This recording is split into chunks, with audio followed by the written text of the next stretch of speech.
Bonjour à toi. Si tu écoutes ce podcast aujourd'hui, c'est probablement que tu viens de vivre un séisme. Des lettres sont tombées sur toi. T-S-A-T-D-A-H, ou peut-être les deux.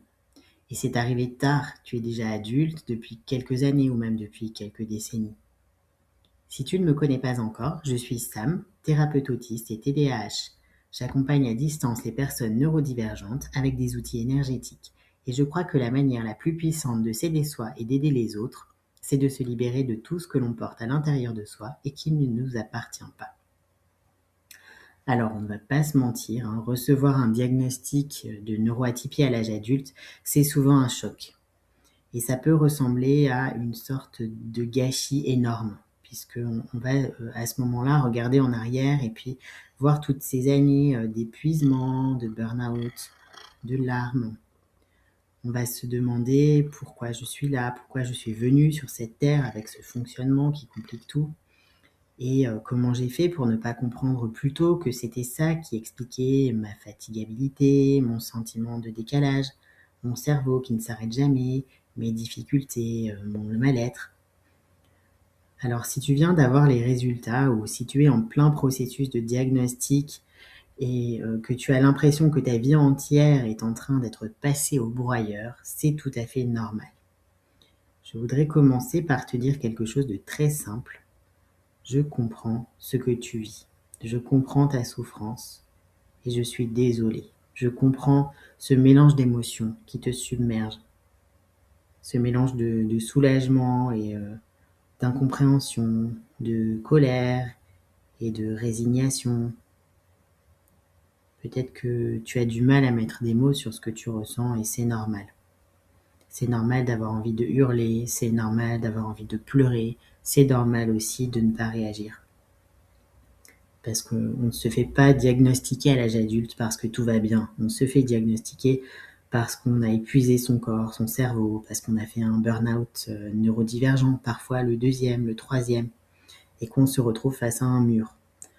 On a enfin le nom de notre fonctionnement, mais on n'a plus l'énergie nécessaire pour faire quoi que ce soit de ces informations. Et c'est là que la question de l'incarnation peut venir nous percuter. On peut se demander pourquoi. Pourquoi être venu sur cette terre avec ce câblage-là, dans une société qui valorise tout ce que nous ne sommes pas? Quel est le sens de cette épreuve? Certaines personnes y voient une mission d'âme ou une fonction dans la société. On serait là pour venir ancrer une autre fréquence vibratoire ou pour apporter une autre manière de percevoir le monde. D'autres personnes ne trouvent aucun sens à cela et c'est ok aussi. Et puis l'acceptation, ce n'est pas forcément trouver ça génial et avoir envie de danser. C'est parfois juste accepter de ne plus se battre contre qui on est. C'est s'autoriser à être comme on est, même si c'est dur parfois. Recevoir un diagnostic, ça peut être le début d'une relecture complète de sa vie. On repasse le film de nos années passées. Et puis souvent, on comprend pourquoi on a vécu ces rejets, ces incompréhensions, ces moments de solitude absolue, parfois aussi cette errance diagnostique. Combien d'entre nous sont passés par la psychiatrie parce qu'on les a crus malades alors qu'ils ou elles étaient simplement en crise ou en burn-out neurodivergent. C'est vertigineux parce qu'on se rend compte que tout est à réapprendre. Comment travailler, comment aimer, comment se reposer quand on a passé sa vie à ignorer ses besoins pour survivre. Et puis il y a peu d'aide pour nous les adultes. On nous donne un document et puis on nous laisse là en plan. C'est pour ça que je suis là, pour te donner des clés pour réapprendre à vivre. Et pour moi, cela passe par 3 grandes étapes que tu peux suivre dans l'ordre, le désordre, même tout en même temps, peu importe. C'est schématique, c'est pour te donner une idée globale du processus. Et d'ailleurs, personnellement, j'ai fait un peu les choses à l'envers et je pense que c'est plus difficile, mais ça fonctionne aussi.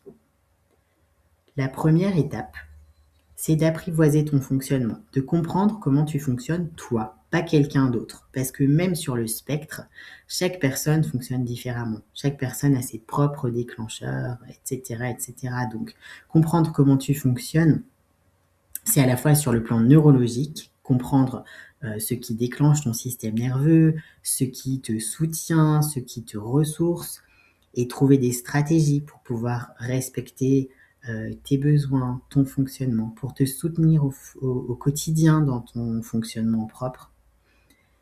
Et sur un plan plus énergétique, c'est aussi de comprendre comment tu interagis avec le monde, avec les autres, avec ton environnement, avec les opportunités, comment l'énergie circule en toi et surtout comment tu peux faire les bons choix pour toi. Parce qu'à partir du moment où tu prends des décisions alignées, la vie devient nettement plus fluide. La deuxième étape pour moi, c'est de te libérer des croyances, des injonctions, des mémoires traumatiques, de tout ce qui est engrammé en toi, dans ton inconscient, dans ton corps, dans tes cellules, et qui t'empêche de vivre la vie que tu souhaites vivre. Tous ces bagages que tu portes t'alourdissent et empêchent ton énergie de circuler librement. Alors comment est-ce que tu peux voir que tu portes des charges comme cela ? Eh bien, à chaque fois que tu constates que tu as réagi de manière automatique, que tu as la sensation de ne pas avoir contrôlé ta réaction. Tu peux aussi voir le poids de ces conditionnements quand tu vis des schémas répétitifs. Par exemple, si tu vis des trahisons à répétition. Un autre élément qui peut te mettre la puce à l'oreille, c'est le langage de ton corps. Quand tu as des symptômes physiques qui n'ont pas d'explication médicale ou qui persistent ou reviennent sans cesse malgré les traitements, qu'on te dit que c'est dans la tête, voilà, tous ces éléments sont des opportunités d'aller regarder ce qui se cache en profondeur. Et c'est ce qui me passionne dans mon travail. La troisième étape, c'est de te choisir. Concrètement, à chaque instant, choisir de te respecter, choisir de t'écouter, choisir de suivre tes élans, choisir de croire en toi, faire des choix alignés, avoir le courage de changer des choses dans ta vie, petit à petit.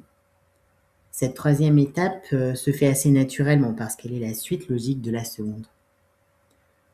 Ce processus, c'est un processus qui peut être exigeant, mais qui est passionnant.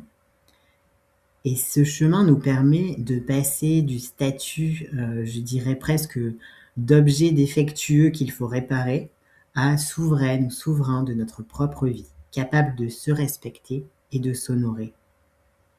Dans tout ce processus, il est question de restaurer une relation saine avec soi et de se défaire de tout ce qui ne nous appartient pas. Et pour boucler la boucle, ce diagnostic, ok, c'est un choc, mais ce choc va te permettre de devenir qui tu es vraiment. Et ça, c'est une super nouvelle. Alors même si aujourd'hui c'est difficile, hein, je le conçois, je vais te proposer de prendre quelques instants pour toi.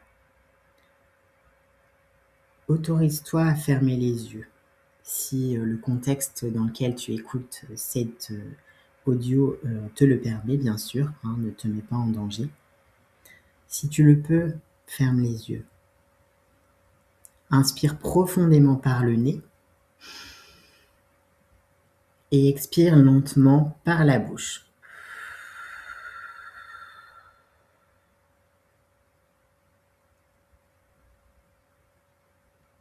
Et prends un moment pour ressentir ce qui se passe à l'intérieur.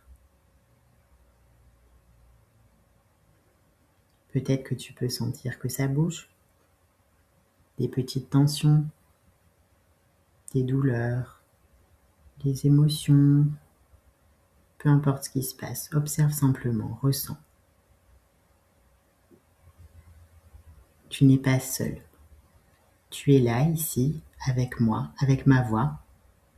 Tu as des merveilleuses ressources en toi, autour de toi. D'autres personnes ont parcouru le chemin que tu commences à emprunter. Tu n'as plus à porter tous ces fardeaux qui ne t'appartiennent pas. Tu vas pouvoir commencer à te libérer petit à petit et à redécouvrir la vie d'une autre manière, plus juste, plus douce, plus vraie, plus belle. Ressens l'impact de ces mots dans ton corps. Ne cherche pas à mentaliser. Ressens. Profite de cet instant. Et quand tu sens que c'est le moment, tu peux ouvrir doucement les yeux. Merci de m'avoir écouté. Tu peux t'abonner à la chaîne si tu souhaites que l'on continue cette exploration ensemble.